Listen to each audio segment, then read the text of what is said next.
ड्रामे में आ गया है बहुत बड़ा धमाका खेज मोड़ क्योंकि माओरा मां बनने वाली है। माओरा की हमल की खबर सुनते ही दरशवार के होश अलफाड़ने वाले हैं। कहानी में देखते हैं कि माओरा अपनी मां से बात कर रही होती है कि अचानक इसे चक्कर आ जाते हैं। मां घबरा कर कहती है, बेटी तुम्हारी तबीयत ठीक नहीं लग रही, फौरन डॉक्टर के पास चलते। माओरा कमजोर आवाज में कहती है, उम्मी कुछ नहीं हुआ, बस मुझे वलीद और दरशवार की फिक्र है कि कहीं वो मेरे शौहर को मुझसे न छीन ले। फिर कमरे में आराम करने का कहकर उठती है मगर दोबारा बेहोश होने लगती है। इस बार मां सख्ती से कहती है, अब मैं तुम्हारी कोई जिद नहीं सुनूंगी और दोनों को डॉक्टर के पास ले जाती है। डॉक्टर चेकअप के बाद मुस्कुराते हुए खुशखबरी देती है, मुबारक हो अब मां बनने वाली हैं, लेकिन सेहत का खास ख्याल रखें। ये सुनते ही माओरा की आंखों से खुशी के आंसू बह निकलते हैं और मां के गिले लगकर कहती है, उम्मी ये अल्लाह का करिश्मा है, जिस लम्हे में टूट गई थी इसी वक्त रब ने मुझे नई उम्मीद दी। अब मैं वलीद के सामने सर अलिफाटे कर खड़ी हो सकूंगी। घर पहुंचकर मां वलीद को फोन करके फौरन बुलाती है। वलीद माओरा के पास आता है तो वो खुशी से कहती है, अब बाप बनने वाले हैं। ये सुनते ही वलीद की आंखों में आंसू आ जाते हैं। वो जज्बाती होकर कहता है, अल्लाह ने मुझसे मेरी बेटी दुआ छीन ली थी मगर अब एक और नेमत अता करने वाला है। माओरा मुस्कुरा कर जवाब देती है, मैं बस चाहती हूँ कि आप हमेशा खुश रहें, अगरचे दुआ का गम कभी खत्म नहीं हो सकता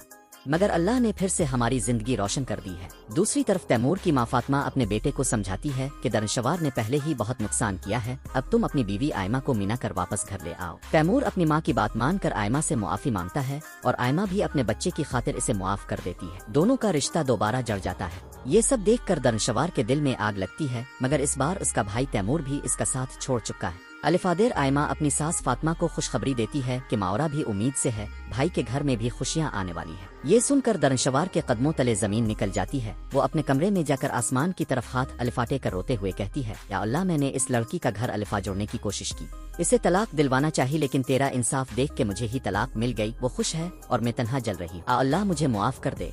तो नाजरीन, आपके ख्याल में दरशवार का ये अंजाम काफी है या इसे अभी मजीद सख्त सजा मिलनी चाहिए? अपनी राय कमेंट्स में जरूर दीजिएगा।